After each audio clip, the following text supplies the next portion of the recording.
Bom dia, boa tarde, boa noite, meu querido, minha querida. Que bom que você está aqui conosco para nós fazermos mais uma recapitulação aqui da lição da Escola Sabatina, dessa vez com a lição de número 9, que tem como título Controvérsias em Jerusalém. Para a gente falar sobre esse assunto, recapitular esse assunto, eu estou aqui muito bem acompanhado, duas pessoas, gosto demais. Nosso irmão Luiz, lá da Igreja Morada do Sol, meu querido pai que está aqui também conosco mais uma vez. Luiz, fala um oi pro pessoal que está em casa aí. Olá, bom dia, ou boa tarde, ou boa noite a todos vocês. E que nós possamos compartilhar dessa mensagem de Deus para cada um de nós, né? Nós aprendermos muito de Jesus nesse momento. Pai. Que Deus seja louvado nesse estudo, que as lições possam ser úteis para a nossa vida e saudações lá dos irmãos de fama, do grupo, a todos os que nos assistem. Amém. Bom, então para que a gente possa abrir a Bíblia e começar o nosso estudo, como é comum, né? Peço a você que está em casa aí, se você puder, feche os seus olhos. Se você não puder, escute, medite aqui com a gente. Vou pedir aqui para o Luiz fazer a oração inicial. Pode ser, Luiz? Pedindo a presença do Espírito Santo e depois a gente já dá início. Vamos lá? Querido Jesus, muito obrigado pela tua misericórdia, pela tua graça sobre cada um de nós. Nós pedimos, ó Jesus, que venha nos iluminar, para que nós possamos falar do teu amor, e aqueles que venham ouvir, que possa ser tocado em seus corações. É que pedimos e suplicamos em teu santo nome, no nome santo de Jesus. Amém. Amém. Muito bem. Então, como acabei de falar, né, nós estamos na lição 9, Controvérsia em Jerusalém. Nós vamos pegar o capítulo 11 de Marcos e um pedaço aqui, pedaço não, na verdade, né? Um pedaço, quase todo, do capítulo 12, certo? O verso para a gente memorizar está lá em Marcos, no capítulo 11, no versículo 25, que diz assim: E quando estiverem orando, se tiverem alguma coisa contra alguém, perdoem, para que o Pai de vocês, que está lá nos céus, perdoem as ofensas de vocês.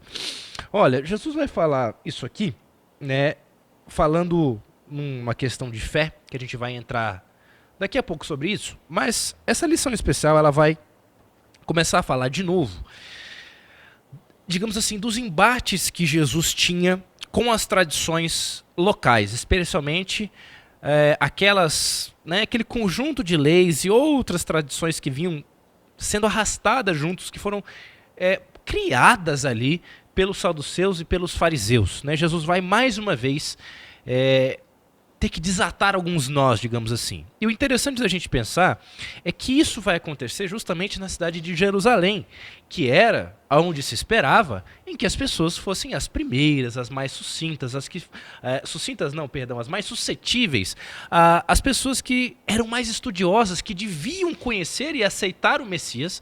E a gente vai ver ali que foi justamente uma das regiões em que mais se encontra resistência, né? O capítulo 11, ele já começa do versículo 1 até o versículo 11 falando sobre uma entrada triunfal de Jesus em Jerusalém. Luiz, vamos começar com você. O que foi essa entrada triunfal? O que aconteceu aqui nesse evento? Então é interessante que Jesus ali, ele descendo ao entrar em Jerusalém, ele pede que um de seus discípulos vai desamarrar um jumentinho para ele entrar em Jerusalém. É interessante essa contexto da história, que foi de umas narrativas que as pessoas ali proclamavam e gloriavam a Jesus. A gente não vê outras vezes que eles proclamavam, mas desta vez ali, Jesus, ele entrando em Jerusalém num jumentinho, e as pessoas colocaram ali o ramo, né, para esperar Jesus entrar. É interessante que o profeta Zacarias, ele profetizava, né, a respeito. Então Jesus ali cumprindo essa profecia de Zacarias lá no Velho Testamento. O interessante a gente pensar também, pai, é que Jesus até este momento ele tem sido muito, digamos assim, não queria dizer silencioso, mas cauteloso com essa questão. E aqui a gente observa justamente o contrário, né? Ele deixa com que as pessoas cantem, falem, façam todo aquele barulho. O que mudou de uma hora para outra? qualquer pessoa que estudasse as profecias, já naquele tempo havia um conhecimento profundo sobre isso, saberia que o tempo de ministério do Messias era de 3 anos e meio, que ao final da metade do 4º ano, do 3º para o 4º ano, né, o Messias morreria. Jesus sabia disso. Ele tinha uma noção clara do tempo que ele tinha uma noção clara do processo de evangelização, e Marcos 11 acaba sendo uma virada estratégica nesse processo de evangelização. Então, até a vinda de Jesus a Jerusalém, Jesus evita Jerusalém, justamente porque Jerusalém era, por assim dizer, o centro nervoso da religiosidade. Ficava ali o templo, o sinédrio, essas coisas todas, né, que vão acabar condenando Jesus à morte depois, né, essas instituições. Então, Jesus faz todo o trabalho de base, primeiro, nas cidades menores, Cafarnaum, muita coisa, né, em Nazaré ele não tem como, porque ele não é aceito em Nazaré, Betânia, mas muita coisa em Betânia, Jericó, à beira do mar. Jesus faz ali, vamos dizer assim, a base do seu ministério, e quando se estabelece o tempo do início da paixão, né, aí Jesus diz, bom, agora é chegada a hora de ir a Jerusalém, porque agora a coisa vai pegar fogo, né? Agora começa. Então ele entra em Jerusalém como filho de Davi, rei de Jerusalém, né, da cidade de Deus, e isso é um marco nesses eventos finais. O fato dele estar no jumentinho, que era uma remissão de Salomão, que havia entrado num jumentinho também, então era uma espécie de simbologia do rei. Isso marca um começo desses eventos finais que vão culminar com a morte do Salvador. E que traz uma profunda lição para a igreja de hoje, né? A igreja de hoje, ela deveria ter uma noção bem clara do tempo em que estamos vivendo, de como devemos agir, do que devemos fazer em cada momento, o conhecimento dos lugares que precisam ser alcançados, como alcançar esses lugares. Por exemplo, as correções, né? A gente pode colocar aí de uma forma mais grosseira, as broncas que Jesus dava nos líderes religiosos, ele não dava nas pessoas à beira do mar. Quer dizer, ele sabia que havia um grupo que você trata de uma forma e outro grupo que você trata de outra forma. Que existe um tempo de curar e um tempo de pregar no templo. Que existe uma hora de fazer isso e uma hora de fazer aquilo.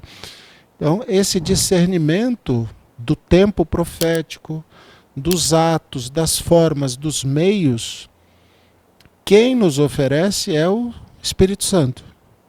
Por isso é que nós estamos em tempo de buscar o Espírito Santo para que a igreja tenha discernimento do que fazer, que tempo estamos vivendo, o que devemos fazer, da mesma forma que o Messias tinha esse discernimento em relação à sua obra, ao tempo que ele tinha e o que deveria ser feito em cada tempo. Né? É interessante que tem uma nota que vem falando: aquele que por tanto tempo havia recusado honras reais, está vindo a Jerusalém com a prometida herdeiro do trono de Davi, né? Então ali ele estava ali.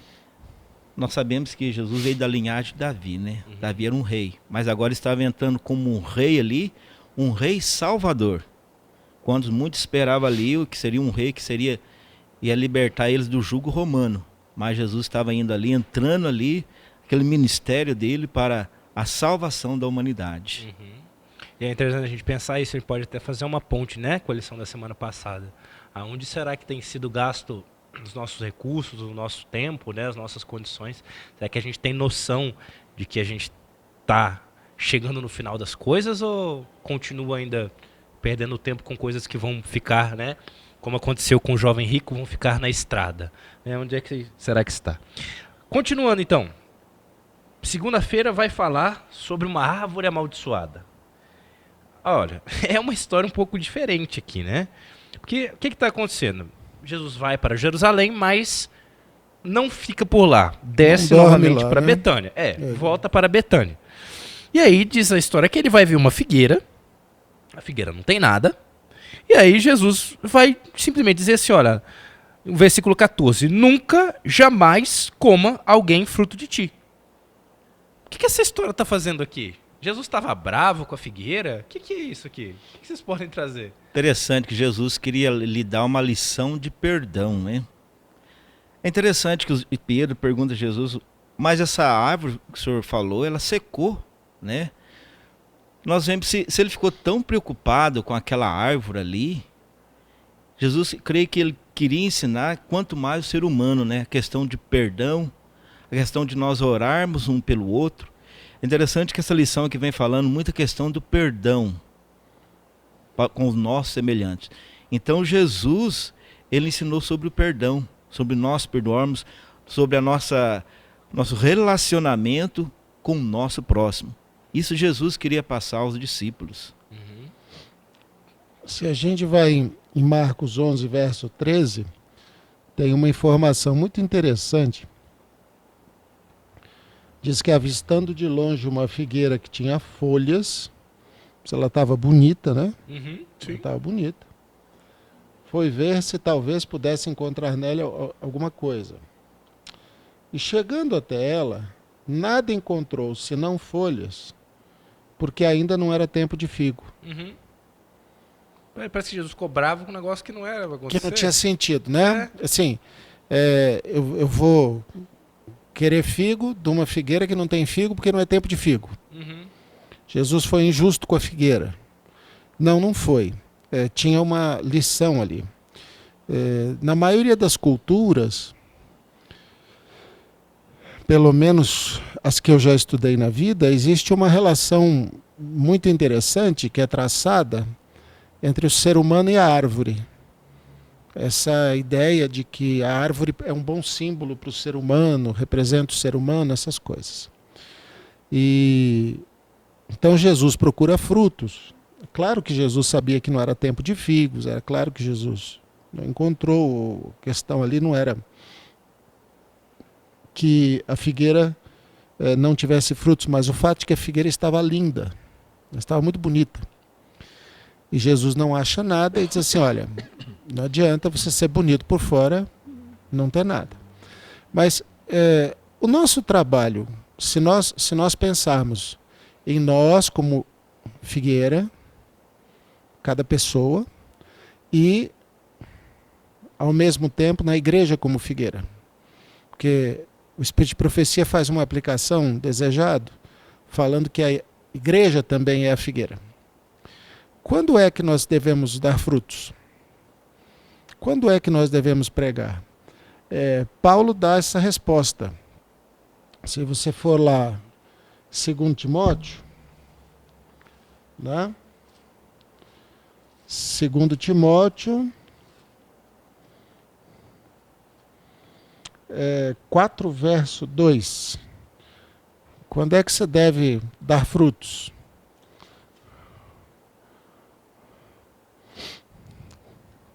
4:2, Timóteo? 2 Timóteo 4:2.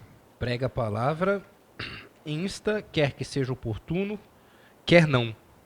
Corrige, repreende, exorta com toda longanimidade e doutrina.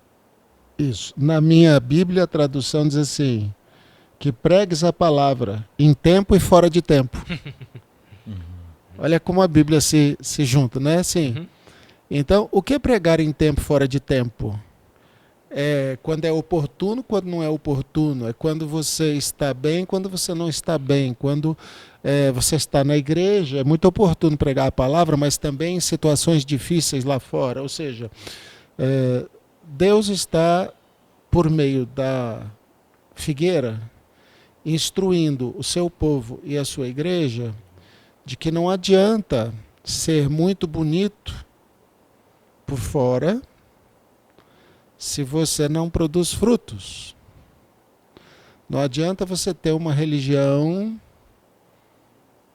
de aparência, entendeu? Não adianta você chegar numa igreja maravilhosa. Tem igrejas que impressionam a gente, né? Foram gastos milhões para construir. Você olha assim, a igreja até te intimida, né? Sim. Mas e aí? Essa igreja produz frutos?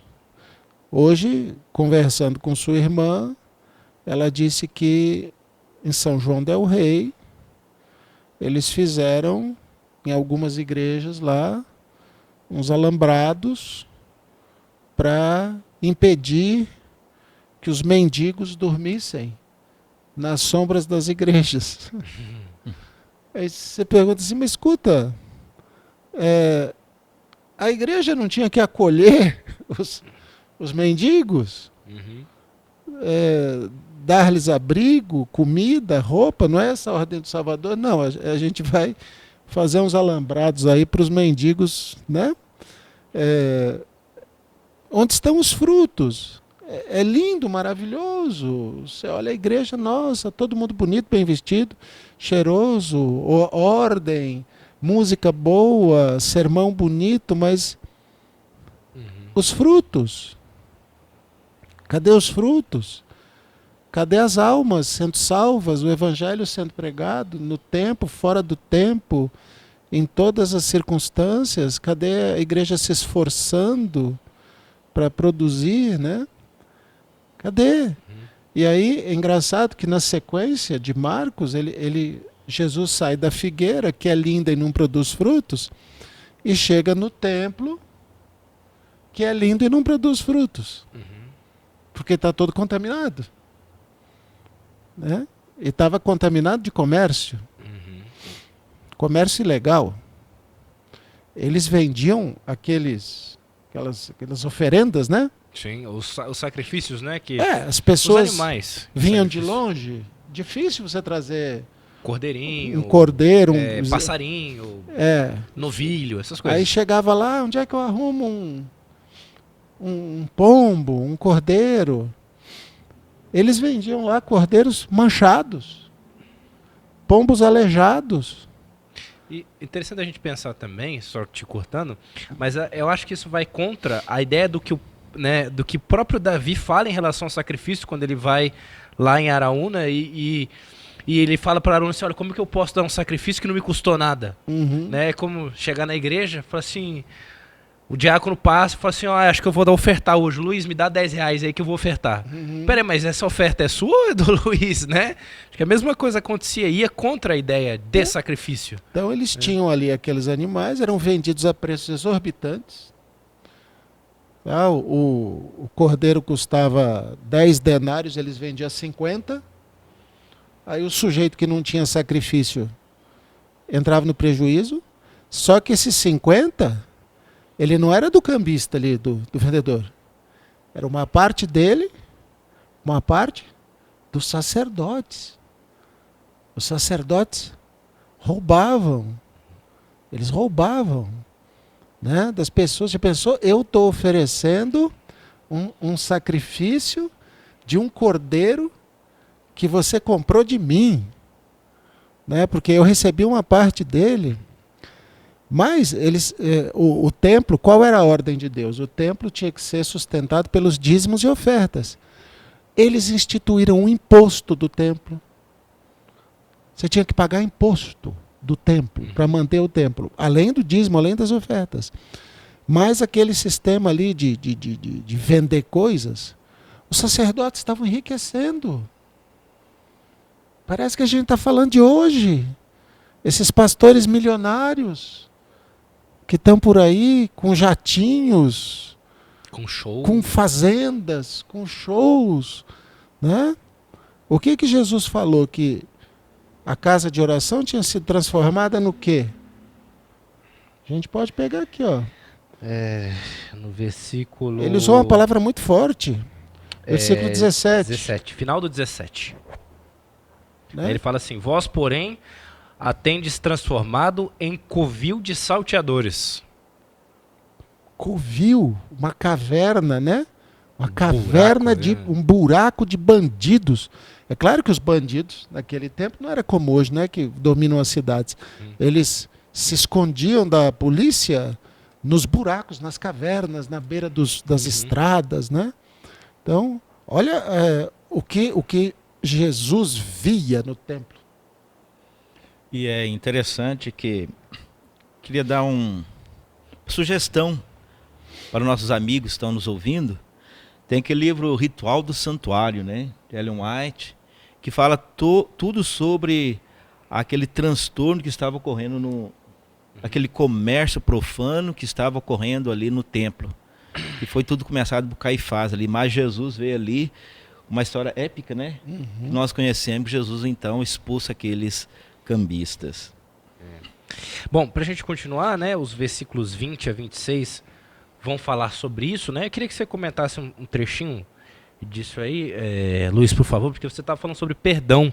E aqui a lição, inclusive o verso, né, que está ali no versículo 25, 26, vai falar exatamente sobre isso, sobre essa questão do perdão, porque os discípulos vão olhar a figueira que tinha secado, né, e Pedro fala: olha, a figueira que você amaldiçoou secou. E aí vai falar um pouco sobre fé. O que a gente pode tirar desses versículos, Luiz? Interessante que Jesus andando ali pelo templo, né, aqueles líderes religiosos, então questiona Jesus, né, que com autoridade você faz isto. E nós vemos que a lição que tudo ele quer questionar Jesus, quer colocar Jesus que é a prova. Hoje nós sempre somos também questionados, né? Eles fazem muita questão conosco que guarda os mandamentos, mas ali eles queriam fazer um questionamento com Jesus, colocar Jesus à prova. Vamos colocar Jesus numa emboscada aqui. Ele vai errar e nós vamos ter um meio para nós persegui-lo. Mas é interessante que Jesus, então, fala a respeito do batismo de João Batista, se era de Deus ou dos homens, né? Então, se dissesse que era de Jesus, Jesus perguntaria: então por que vocês não acreditaram nele, né? E agora outra pergunta: se dissesse que era dos homens, o povo poderia se revoltar, né? Então nós vemos que Jesus tinha as suas respostas sábias. E aqueles líderes ficaram calados, não puderam mais nada responder ali. Interessante esse fato aí. Você falou na semana passada sobre a dificuldade que algumas pessoas têm de compreender certos temas abstratos. O apóstolo Paulo fala que as coisas espirituais Se discernem se espiritualmente. discernem espiritualmente, ou seja, através do Espírito Santo de Deus. As coisas materiais se discernem materialmente. O que chama a atenção de Pedro? A figueira seca, acabou.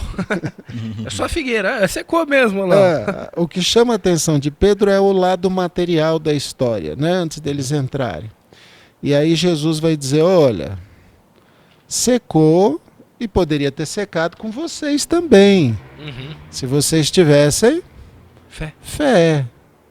Só que vocês ainda não têm, vocês ainda não entenderam. E os discípulos não tinham mesmo, naquela época, o relacionamento que eles tiveram depois do Pentecoste. Sim. Né? E aí Jesus começa a falar e ele emenda a coisa do perdão que o Henrique falou. Né? Quando vocês estiverem orando, vocês declarem a Deus o vosso perdão às pessoas que vos ofenderam, para que Deus possa também vos perdoar. Né? Veja que Jesus aproveita todo aquele contexto de purificação do templo, da questão da figueira, para ensinar eles a enxergarem questões de ordem espiritual. Pedro, o problema não é a figueira secar ou deixar de secar. Pedro, o problema é que se você não for um cristão que dá frutos, você não será aceito por Deus. E um dos frutos que vocês têm que dar é transformação do vosso coração. E a transformação do vosso coração tem relação com capacidade de perdoar. Porque eu estou aqui, Pedro, para perdoar vocês dos pecados de vocês. Né? E aí Deus vai mostrar, por meio das palavras do Senhor Jesus, que o perdão dos pecados é condicional. Sim. Tá? Isso está na oração do Pai Nosso. Perdoa as nossas dívidas. Assim como nós perdoamos. Nossos. Então é assim, perdoa as nossas dívidas assim como perdoamos nossos devedores, significa, se eu não perdoo as pessoas que me ofendem, não precisa me perdoar. Porque é para perdoar como eu perdoo. Jesus volta aqui para o mesmo Pedro que ele tinha dito, Pedro, perdoar 70 vezes 7, ou seja, até perder as contas, até como eu perdoei vocês. Esta é uma questão muito importante. A psicologia fala muito sobre isso hoje. Quando você não perdoa uma pessoa por alguma coisa e guarda rancor e desejo de vingança, a quem você destrói? Você. A você mesmo. O perdão é um processo de libertação. Sim. Que te faz muito bem. Quando você é capaz de perdoar, você se livra daquele peso, né? Então, Deus está dizendo, olha, o perdão de Deus é condicional. Se você não consegue perdoar, você não é digno de perdão. Isso se aplica a uma série de outros aspectos da salvação. Muitas das bênçãos de Deus, elas são condicionais. Então, assim, para que você quer dinheiro? Eu quero dinheiro para satisfazer o meu egoísmo. Não, então você não é digno de dinheiro, porque eu, Deus, dono do dinheiro, vou te dar dinheiro se você usar esse dinheiro para fazer o bem.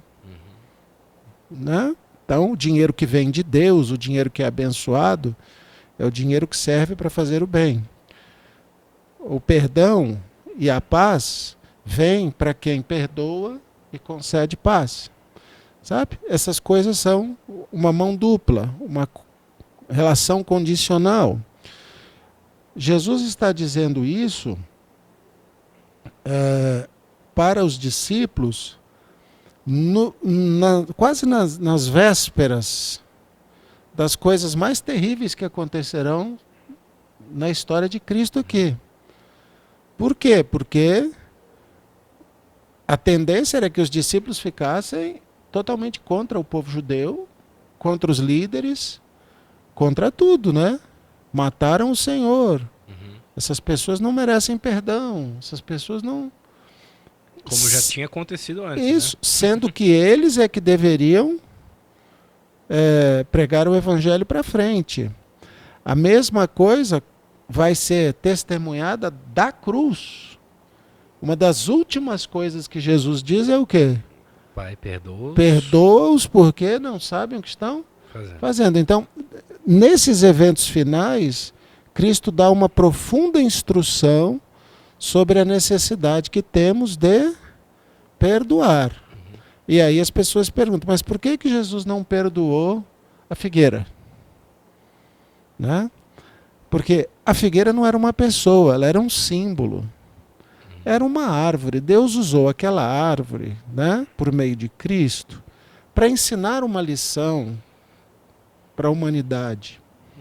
Né? Deus não fazia isso com pessoas. Jesus não fazia isso com pessoas. Ele podia ter mandado o jovem rico secar, ele podia ter mandado os saduceus e fariseus secarem, mas Jesus não fazia isso com pessoas. Ele fez isso com uma árvore que serviu de símbolo para salvar muitas pessoas. A vida das pessoas vale mais, é mais valiosa aos olhos de Deus do que a vida da árvore. Né? Jesus não morreu para salvar as árvores, ele morreu para salvar as pessoas. Isso torna a vida das pessoas mais valiosa. Não é que a árvore não é importante, ela é importantíssima, mas a sua vida vale mais aos olhos de Deus. Então, a gente aplica isso para o dia de hoje. Né? Como é que está a nossa relação com as pessoas que nos cercam? E aí eu preciso botar o dedo numa ferida. Como é que está a nossa relação com os irmãos da igreja? Porque nós temos visto e ouvido de igrejas rachadas, cheias de grupinhos, de pessoas que falam mal umas das outras. Não é verdade? E a mensagem que mais tem na Bíblia, que nós encontramos, é a questão do perdão, né? Perdão e a união da igreja. União. Acho que essa é a base da igreja progredir, eu progredir espiritualmente. Tanto que lá em Salmos fala o coração amargurado? Faz secar a alma, né? Provérbios 17, se não me engano. 17, se não me engano. Então veja, nós precisamos pensar nisso também nesses dias. Como é que está o relacionamento entre os irmãos? O perdão das faltas. Porque do mesmo jeito que os discípulos estavam chegando no fim da história de Cristo, ali na história terrena, a morte, a paixão, aquela coisa toda que mexeu com eles, né? Foi assustador aquilo. Nós estamos chegando também no fim aí das coisas. E Jesus sabia que eles tinham rixas. Sim. Que os discípulos brigavam entre si. Eles tinham rixas, eles tinham aquela coisa de eu vou ser melhor, eu vou ser maior, eu vou sentar à direita. Eu vou sentar à direita, eu vou sentar à esquerda, botar até a mãe no meio, né? Sim. A mãe vai lá falar com ele, né? Aí a mãe foi, não, a mamãe vai pedir, ele vai deixar, né? Essas coisas todas. Então, os discípulos tinham brigas. E Jesus está dizendo, olha, eu estou indo para a cruz e vocês não se perdoam entre vocês. Talvez Jesus esteja olhando para a igreja hoje e dizendo a mesma coisa. Aí, vocês estão indo para a perseguição, para a lei dominical, para os eventos finais, para momentos de grande aflição, e vocês não conseguem se unir para fazer o evangelho ser proclamado? Vocês não se perdoam? Vocês estão brigando aí igual gato e rato, igual cachorro e gato. Que é isso? Então vocês não esqueçam que se vocês não aprenderem a se perdoar, se vocês não aprenderem a se amar, o Espírito Santo não pode ser derramado sobre vocês.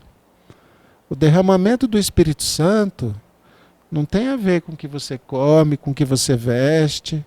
Essas coisas são todas secundárias. O derramamento do Espírito Santo tem a ver com o nível de amor que existe dentro da igreja. Quem disse isso? Jesus, lá na Santa Ceia.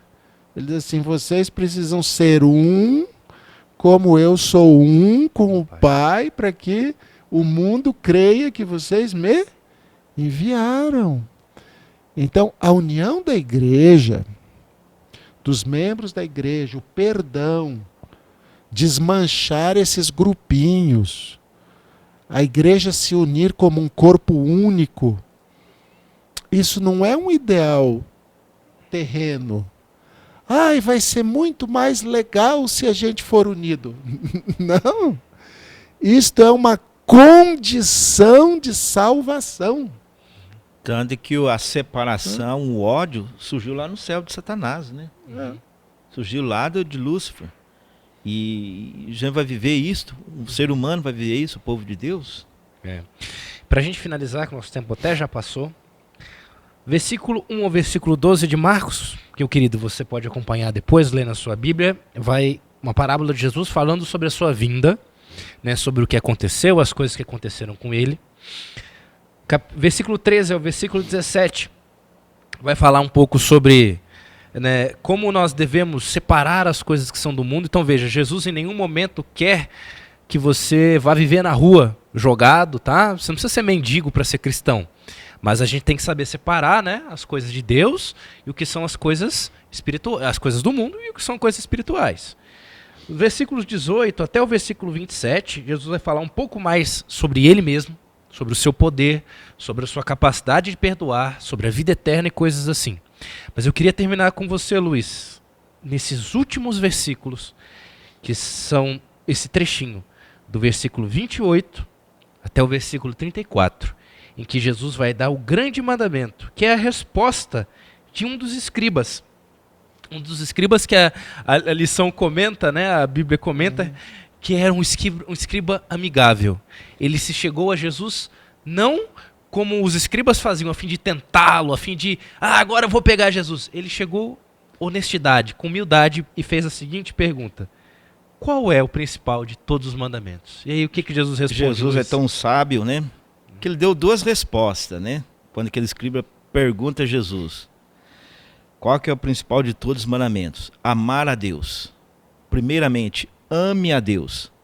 O segundo mandamento que o irmão Celso estava falando, ama a teu próximo como a ti mesmo.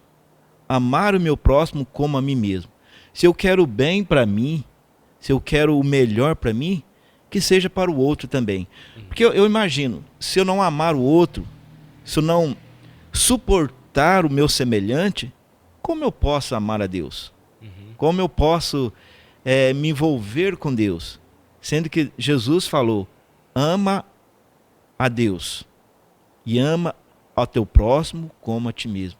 Então esses dois grandes mandamentos que Jesus deixou para nós, né? Amém.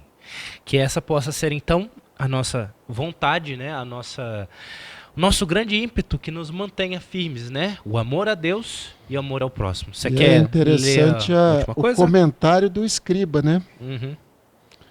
O comentário do escriba é que amar a Deus e amar ao próximo, isso está em Marcos 12:33, é mais do que todas as ofertas queimadas e sacrifícios, né? Se amar a Deus, amar ao próximo, é mais do que essa religião formal. É como Samuel tinha falado, né? Samuel falando ao rei Saul. Muito mais me agrada a obediência do que o sacrifício. Obedecer é melhor do que sacrificar, né? E Jesus faz um comentário que todos nós gostaríamos de ouvir, que né? Bom, né? Seria ouvir isso direto do mestre. Jesus vira para ele e diz assim: tu não estás longe do reino de Deus. Né? Tu estás pertinho do reino de Deus porque conhece essas coisas, né? Porque reconhece que amar é muito melhor do que esta religião formal que muitos insistem, né? A religião da roupa, da comida, da música, do não sei o que, a roupa do formalismo, do dízimo, da oferta, da igreja bonita. Tá, tudo isso é importante. Mas amar é que nos deixa perto do reino de Deus. É amar. E não esse formalismo. Aliás, todo esse formalismo foi instituído para que aprendêssemos a amar, para que estivéssemos mais próximos de amar como Deus pretende que nós amemos. É, aquele que a gente comenta. É engraçado como todo mundo, tudo volta para o começo, né? É aquela maneira, uma maneira prática de nós entendermos um conceito difícil. Porque, né, como o Luiz falou exatamente, suportar, né, Luiz? Às vezes é difícil aguentar os outros. Trabalhar com pessoas é muito difícil. Por isso que, às vezes, a gente tem um pouco de inveja quem trabalha com computador, essas coisas, porque se tem uma coisa errada ali, tá errado, não tem, é só 1 e 0, é só número, não tem essa questão. Mas trabalhar com pessoas tem hora que é complicado, é difícil. E às vezes precisa suportar, né? Às vezes tem que suportar. Eu aguento, porque se fosse eu no lugar dele, eu queria que me aguentassem também. Então é suportar. Que Deus nos dê este amor verdadeiro, para que possamos um dia estar morando com Ele e ouvir isso do Pai, né? Ouvir diretamente, Amém. Olha, todo aquele amor que você teve, agora você receberá aqui no céu você e aquele que você amou. Ora pra gente então, papai, pra gente finalizar, por favor. Senhor nosso Deus, te agradecemos pelos ensinos da tua palavra. e oramos por cada filho teu e pela tua igreja, para que haja perdão, verdadeiro amor, verdadeira obediência nos termos que Deus nos pede, que são aqueles que manifestam o teu amor por nós. Amém. Que haja união na tua igreja, para que teu evangelho seja pregado, e isso te pedimos com perdão dos nossos pecados, no nome do Senhor Jesus. Amém. Amém. E antes da gente terminar, só queria fazer um anúncio rapidamente aqui. Semana que vem, a lição continua sendo a mesma lição, nós estamos falando sobre Marcos, mas quem estará aqui com vocês será um grupo dos jovens. Então você que é jovem, que nos assiste, você que tem amigos, filhos, irmãos, jovens, primos, não deixe de recomendar, porque semana que vem a lição vai ser bem descontraída, bem diferente. Vamos ter um monte de gente jovem, porque geralmente quando vem essa lição aqui, o mais jovem sou eu. Geralmente só vem a veiarada aqui. Então semana que vem vai ser uma lição de jovens para jovens. Então não perca. E mesmo se você já for um pouco mais velho também, né? Já a juventude está no coração, né? E não no corpo. Então se você ainda é jovem, ainda que seja só de coração, participe conosco, assiste, compartilhe esse vídeo, que eu tenho certeza que vai ser bom para você também. Que Deus nos abençoe e abençoe você que está em casa também, e que o nosso nome possa permanecer escrito no livro da vida. Amém e tchau, tchau.